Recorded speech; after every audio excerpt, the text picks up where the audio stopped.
Olá para você ligado aqui na TV Assembleia, seja muito bem-vindo. Vacinação contra o HPV. Esse é o tema do programa Opinião de hoje.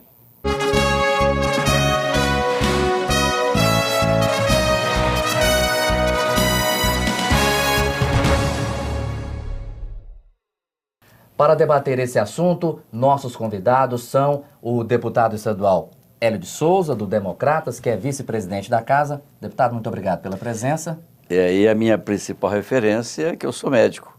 Claro, há 40 anos, né, doutor Hélio? Há 40 anos. E com prazer estamos aqui discutindo um assunto que eu considero importante porque traduz o sentimento que eu tenho da medicina. É muito melhor fazer a prevenção, que é muito mais barata. Ela ajuda a, com certeza, diminuirmos as perdas que temos por doenças que podem ser evitadas. E eu parabenizo o governo por iniciar, neste momento, então, uma campanha tão abrangente que vai permitir que possamos imunizar nossas jovens e adolescentes contra o HPV. Muito bem, está com a gente também a gerente de imunizações da Secretaria Estadual de Saúde, Clécia Vec. Muito obrigado pela presença. Muito obrigada também pelo convite, né? Bastante importante estar aqui divulgando o nosso trabalho. E a imunização se faz com isso, com parcerias e com divulgação para toda a população. Gerente, muita gente não sabe o que vem a ser HPV, por que tem essa vacina contra HPV, quais são as campanhas. Como é que a senhora pode começar explicando isso para o público, por favor? Sim, uma coisa bastante importante, essa vacina ela está sendo colocada, na verdade, na rotina, né, do calendário nacional de imunizações. Foi feito o primeiro momento em forma de campanha, mas lembrando que a partir de 10 de abril, ela está disponível em todas as salas de vacina do estado, são 88 salas de vacina, para essa população alvo esse ano, que é de meninas de 11 a 13 anos de idade. Sobre o HPV? O HPV é um vírus, né, altamente contagioso, ele infecta principalmente a pele e a mucosa, né, geralmente a pessoa se contamina através de relação sexual, mas também pode ser através do parto. E lembrando que às vezes uma única relação, a pessoa pode se contaminar. Tá? Deputado Hélio de Souza, o senhor formou-se em medicina em 1973, né? Eu falei 40 anos, mas em 2014 já está indo para 41 anos. 41. Com certeza, como estudante, como médico, o senhor já participou de muitas campanhas e, como o senhor falou na abertura, a profilaxia é muito importante para evitar disseminação de doenças. Eu entendo que é oportuna essa iniciativa do governo para permitir que, através da imunização, nós possamos evitar doenças graves, entre elas, no caso do HPV, principalmente, a questão do câncer do colo do útero. Então, sabemos que é o segundo tipo de câncer que mais dizima ou que atinge as mulheres brasileiras. Então, eu vejo com muito bons olhos esse momento em que estamos iniciando aquilo que alguns países já da América Latina, da Europa, já fazem como rotina, mas antes tarde do que nunca. E eu entendo, então, e parabenizo o governo por essas iniciativas que, com certeza, vai permitir que, nessa primeira etapa, que ainda é uma etapa relativamente pequena, não vai atingir um público tão grande, mas na faixa de 11 a 13 anos vai atingir todas as escolas, quer seja públicas, seja privadas, para permitir essa imunização. Mas, com certeza, a partir de agora, deverá ampliar o leque de novas faixas etárias, está previsto isso no cronograma, e vai permitir, então, uma grande imunização que vai permitir que, com certeza, daqui a 10 anos, a gente possa comemorar uma redução significativa de câncer do colo do útero, exatamente por causa da imunização contra o HPV. O senhor falou aí do cronograma, vamos então ouvir a gerente de imunizações, porque ela tem aqui o cronograma para 2013, 14, 15, como é? O Ministério, né, está implantando a vacina para uma faixa etária de 9 a 13 anos de idade, sendo que esse ano, né, nós estamos imunizando as meninas de 11 a 13, em 2015 de 9 a 11 anos e a partir de 2016 as meninas de 9 anos de idade. Quem pode tomar essa vacina? Qualquer menina? Para dentro dessa faixa etária? Dentro dessa faixa etária, né, somente aquelas meninas que já tomaram a vacina e tiveram alguma alergia, né, que não podem tomar, e nesse momento as gestantes. O ideal é que ela não tome nesse momento. Como que a pessoa fica sabendo, no caso a mãe da filha, a própria menina, ela fica sabendo se pode vir a ter uma alergia dessa vacina? É possível? Só tomando a vacina ou algum produto relacionado à vacina, né? Mas geralmente é uma vacina bastante segura, né, e bastante eficaz. Deputado Hélio de Souza, o senhor sabe mais do que a gente, que é jornalista, conversa muito com as pessoas, tem muita gente que é assim, tem medo de vacina, né? Ah, a vacina vai dar isso, vacina da gripe, por exemplo. Essa vacina dá gripe. Como é que faz para conscientizar essa população aí da importância da vacina? Pela experiência que o senhor tem. Eu acho que nós vivemos num mundo que prevalece a comunicação. As campanhas que são feitas mostram, através de pessoas que manifestam, através, então, dessa comunicação, as vantagens que se tem. Por exemplo, há pouco, e nós estamos aí na campanha agora do idoso, na questão do vírus influenza, a gente vê o testemunho de pessoas que todos os anos, com o período do inverno, sofriam dificuldades, inclusive com pneumonias e histórias de uma mortandade muito grande, principalmente na chamada terceira idade. Então, esses exemplos, esses testemunhos estimulam as pessoas para essa cultura que ela é fundamental. E os exemplos são importantes. Iniciamos aí há 40 anos com a vacina tríplice, ou seja, naquela época o tétano era um grave problema de saúde pública que matava muito, a difteria e a coqueluche. Hoje a gente comemora que essas doenças estão praticamente eliminadas, exceto o tétano, que ainda não se tem uma cultura muito definitiva, principalmente nas pessoas mais idosas. Mas as crianças que estão aí já estão todas elas imunizadas.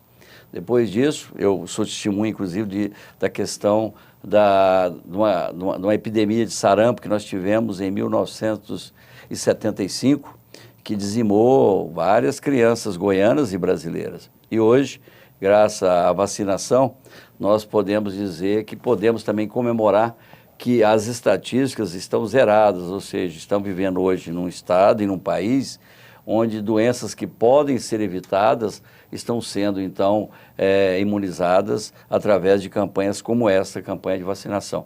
E eu parabenizo, e eu tenho certeza, pelo acompanhamento que eu vi através da televisão, de jovens sendo vacinadas, elas, apesar de ter 11 anos, 12 ou 13, elas têm muita consciência do ato que elas estão fazendo. Elas sabem, por exemplo, que a imunização é um fator importante para elas, não só para proteger quanto o HPV, mas elas sabem que no futuro, as estatísticas, elas estudam que se poderia ter câncer. Então, elas sabem que esse momento é muito importante. Da mesma maneira que a comunicação vai mostrar que o fato de estar imunizada não vai dispensar os processos de prevenção que existem contra o colo do útero. Uma delas, inclusive, é o uso de preservativo. Mesmo imunizado, deve se recomendar porque nós temos outra gama de doenças sexualmente transmissíveis. E também não dispensar aquilo que é a rotina hoje das mulheres brasileiras, que é o exame do colo do útero, através do processo chamado Papa Nicolau. Muito bem, nós vamos fazer um rápido intervalo e daqui a pouco a gente volta com o programa Opinião aqui na TV Assembleia. Continue com a gente.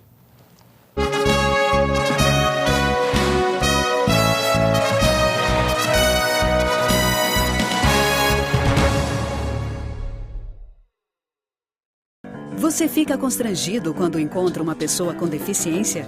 Então, está na hora de mudar. Deficiência não é doença e essas dicas são para você. Ao conversar com o cadeirante, procure sentar-se. Assim, vocês mantêm a mesma linha do olhar. Para ajudá-lo a subir um degrau, segure a cadeira com firmeza e incline para trás, levantando as rodinhas da frente. Para descer, faça a manobra de marcha ré, sempre apoiando para evitar solavancos. Mas nunca movimente a cadeira sem antes pedir permissão ao cadeirante. E em nenhuma hipótese, nem por um segundo, estacione na vaga reservada a pessoas com deficiência ou ao lado de guias rebaixadas. Você gostaria que construíssem um muro na porta da sua garagem? Pois é, Quando você estaciona em lugares reservados, está impedindo que o deficiente físico se locomova. Cidadania é saber conviver com as diferenças.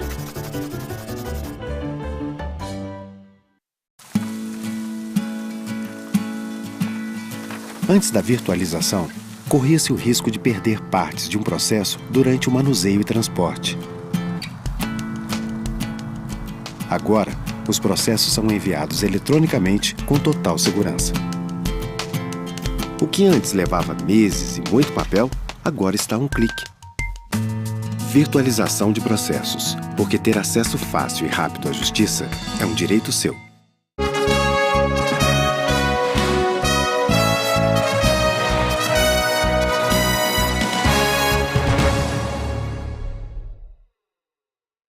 Muito bem, voltamos então com o programa Opinião aqui na TV Assembleia.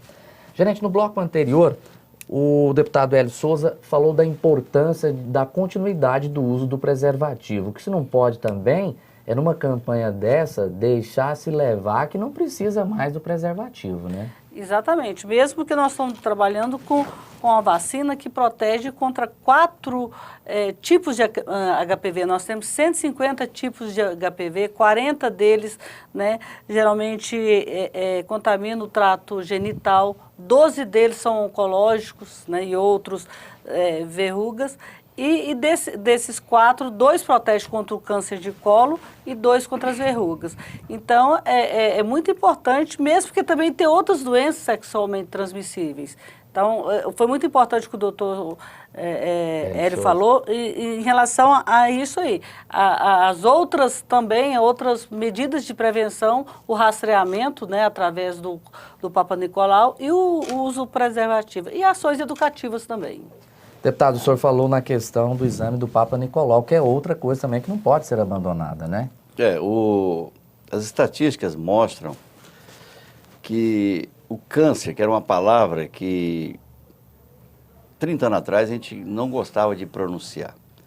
A pessoa que era portador de uma célula cancerígena, ele era discriminado. Era quase um decreto de morte, Era quase, né, um decreto. Eu analisava que, infelizmente, no caso dos meus avós, era esperar para morrer.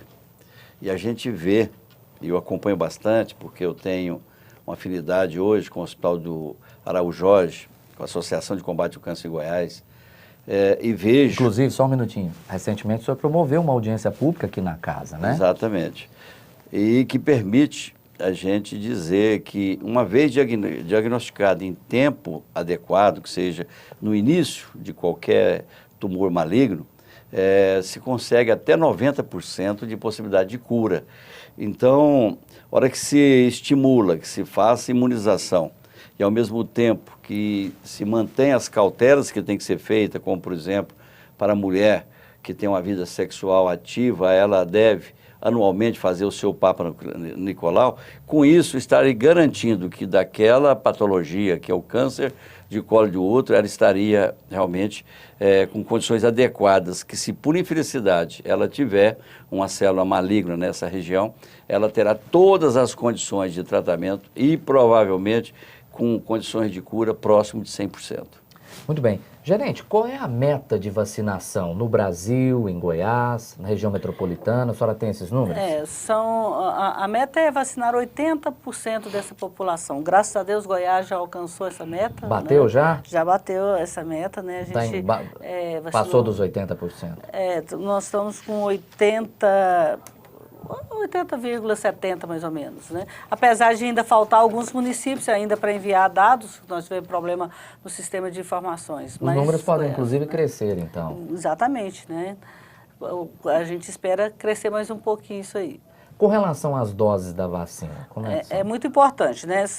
Essa vacina, para que se tenha proteção total, né, precisa tomar as 3 doses. A primeira dose foi feita agora, a segunda 6 meses após a primeira e a terceira dose 60 meses, ou seja, 5 anos após a primeira dose. É um esquema que a gente chama de esquema estendido, né? Então, em setembro, lembrando que em setembro, né, a gente vai estar chamando, né, lembrando da importância de voltar aos postos de vacinação para tomar a segunda dose. Que é quando se completam os 6 meses da primeira. Exatamente, quando se completa os 6 meses. E para aquelas que não tomaram, a vacina está disponível nos postos. É uma campanha que não é nada fácil, né? Porque o brasileiro não tem aquela cultura de acompanhamento.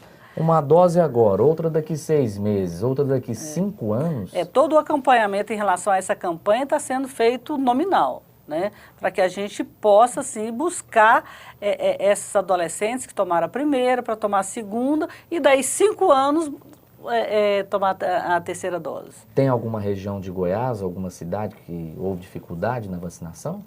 Não, nós tivemos, como a gente trabalhou escolas, né, nós tivemos Goiânia, que 11 escolas não aceitaram a gente vacinar nas escolas. Com isso, houve um certo prejuízo. Bom, segundo a alegação da escola, é que atrapalharia o calendário, né, escolar. O que a gente não entende muito, porque foi feito em todas as escolas, né? E é um período muito curto, são poucas, às vezes, poucas crianças, poucos adolescentes a serem vacinadas. Mas isso a gente respeitou. Deputado Hélio de Souza, é surpreendente isso em Goiânia, né? 11 escolas. Num primeiro momento, eu escutando essa afirmação, eu acho que era impossível que se ainda tivesse e que tenhamos, principalmente numa área que trabalha com aquilo que é a formação de um jovem, a educação, querer ceifar a oportunidade dessa imunização. É lamentável e eu entendo que, numa análise bem crítica, buscar recursos para viabilizar que seja exigência absoluta. Eu entendo que uma diretora de escola, ou conselho escolar, qualquer que seja ele, de pais ou de mestres ou de aluno, permita que eles tentem evitar que se consiga aquilo que seria, com certeza, salvar a vida de jovens que estão ali.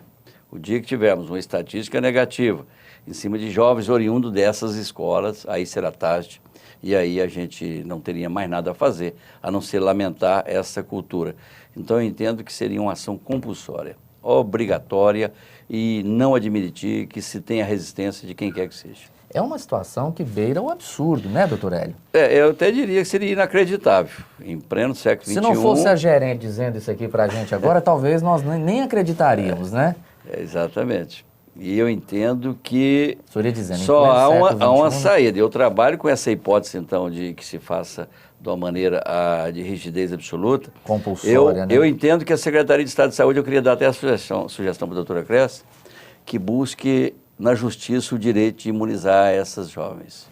Eu entendo que nós não podemos aceitar que pessoas que não têm o conhecimento necessário impeça que se consiga aquilo que será útil, que será bom para aquela comunidade. Então, eu sugiro que se busque, através do Ministério Público, ações para não permitir que atos dessa natureza possa, inclusive, encontrar seguidores, eles não fizeram, então também nós não vamos fazer.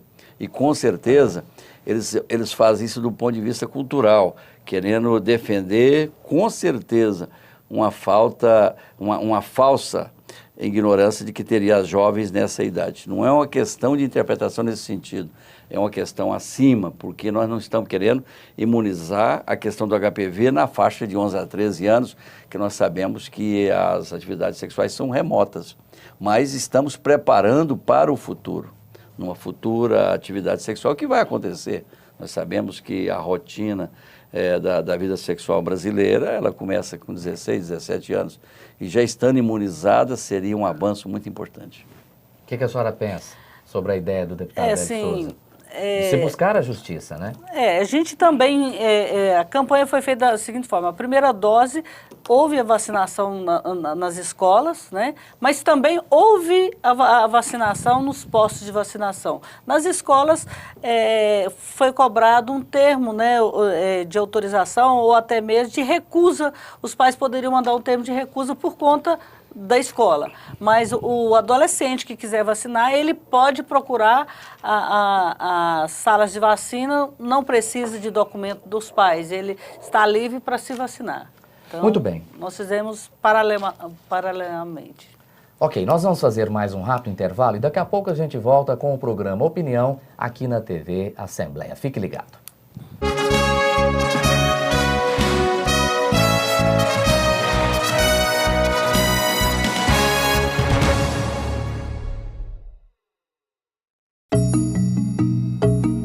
O Superior Tribunal de Justiça está realizando uma revolução no judiciário brasileiro.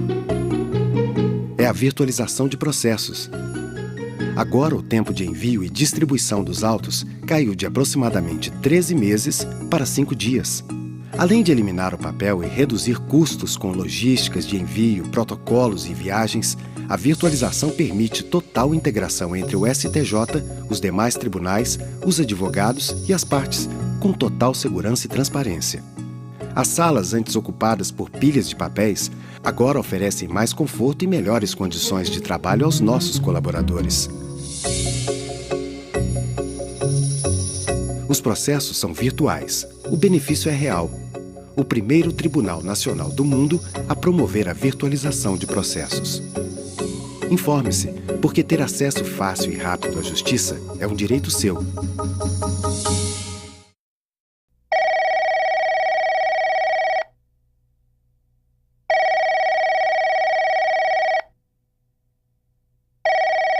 O CVV oferece atendimento telefônico gratuito a todos que precisam de apoio. Não se afaste dessa responsabilidade. Junte-se a nós e venha completar essa chamada. Isso é mais importante do que você pensa. CVV, boa noite.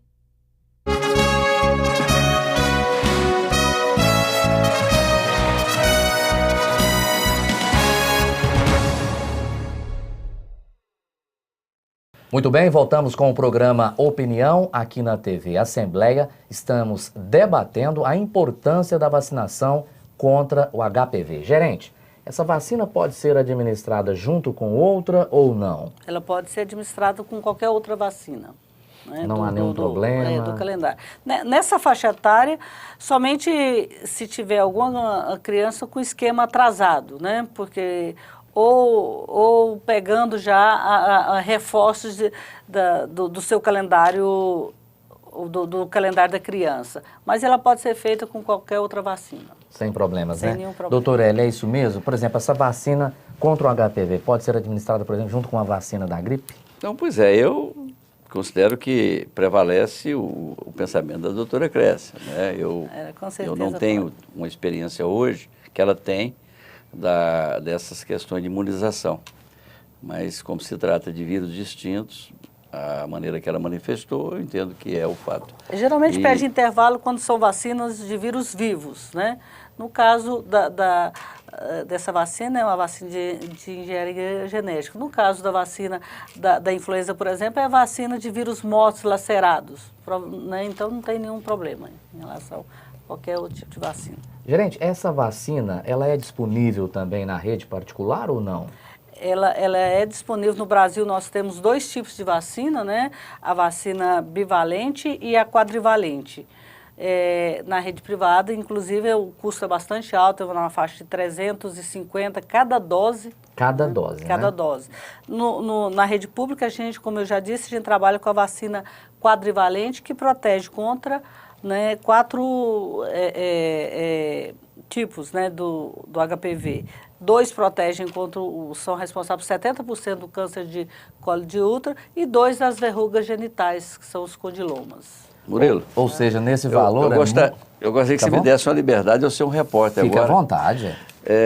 Eu acho que muitas mulheres gostariam de saber, por exemplo, uma mulher de 30 anos que tem uma vida sexual ativa e que os exames que ela fez possa ter dado ou não que ela tem o HPV. Se ela tiver o HPV, ela poderia vacinar ou só indicado nos casos que ainda não tem, não são portadores do vírus? Inclusive, a vacina quadrivalente, na rede privada, ela está indicada de 9 a 26 anos. A bivalente, ela pode, inclusive, a partir, se não me engano, de 9 anos de idade, sem limite. Sem limite, né? Mesmo porque, como eu disse, essas vacinas protegem contra 4, né, tipos de HPV, né? A então, bivalente pega os dois tipos que são mais frequentes, né? O 16 e o 18. Que protege contra o câncer de colo, né? Exato. Então, eles falam que geralmente aquela que já tem confirmado e tudo, ela pode sim tomar vacina, porque não sabe, na verdade, qual o tipo de HPV que ela foi contaminada em determinado não há problema. momento. Inclusive, é muito difícil saber se está contaminado ou não com HPV. Tem pessoas que têm o HPV, não sabem que está contaminado e está contaminando outras pessoas, né? Mais alguma pergunta, doutor Hélio, para a nossa gerente? Não, mas seria Pela experiência que o senhor tem, né? a minha análise. E agora eu gostaria de fazer uma pergunta difícil para ela, do ponto de vista técnico. A questão do sexo oral, no caso do HPV, quais são os riscos que existem tanto para o homem quanto para a mulher? Só para aproveitar o assunto para despertar. É pertinente a pergunta. Eu acho que é o mesmo risco, porque nós temos também casos de câncer também, de garganta, de esôfago, por conta de HPV também, né? Esses HPVs que são da vacina, o 16 e 18, ele é responsável por 70% do colo de útero, 90% pelo, acho que, do câncer de ânus, né? Acho que 60% pelo câncer vulvar, né? E 50% por um outro que eu não me lembro agora. Então, ele faz, na verdade, um estrago grande, né? E também ela pode ser contaminada através dessas formas de sexo aí. Inclusive, tem relações, assim, muito raras, mas até mesmo através das mãos, né? Até pelas mãos. Até pelas mãos. Muito bem.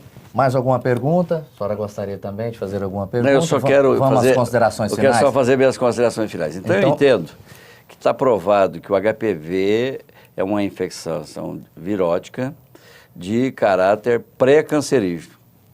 Pré-cancerígeno. As incidências mostram que o câncer em determinados locais está relacionado com ele. Daí, então, se temos condições de fazer imunização, que ela seja feita.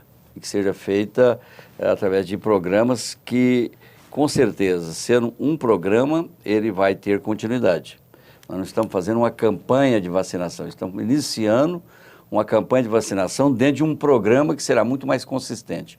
E, portanto, eu acredito que no futuro, este momento que estamos discutindo aqui, ele vai mostrar que o governo está certo, que tem iniciado essas campanhas e esses programas e que vão alcançar os resultados de diminuir e muito aquilo que pode ser evitado, no caso específico, principalmente o câncer de colo de útero. Tomara, né? Vamos às considerações finais da gerente de imunizações da Secretaria de Saúde.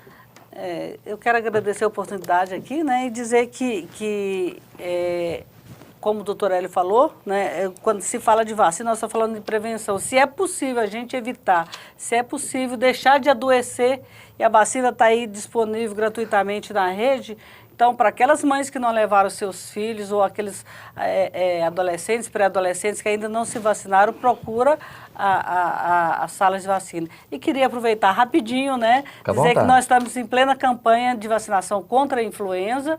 A influenza, todo mundo sabe, ela pode ser uma doença simples, mas também ela pode complicar e pode levar ao óbito. Esse grupo, gripe, né? Esse grupo contemplado com a vacina é o grupo mais susceptível a adoecer e complicar e até mesmo morrer pela influenza. Então, que procure os postos de vacinação, são 888, como eu disse, ela está disponível de segunda a sexta, das 8 às 17. Para qual faixa etária?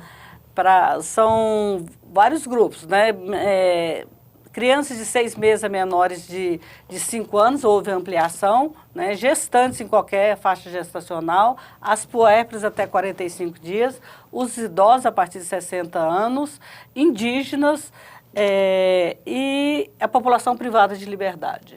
Acho que não esqueci de nenhuma. Os profissionais de saúde. Profissionais de saúde que lidam diretamente com a influenza.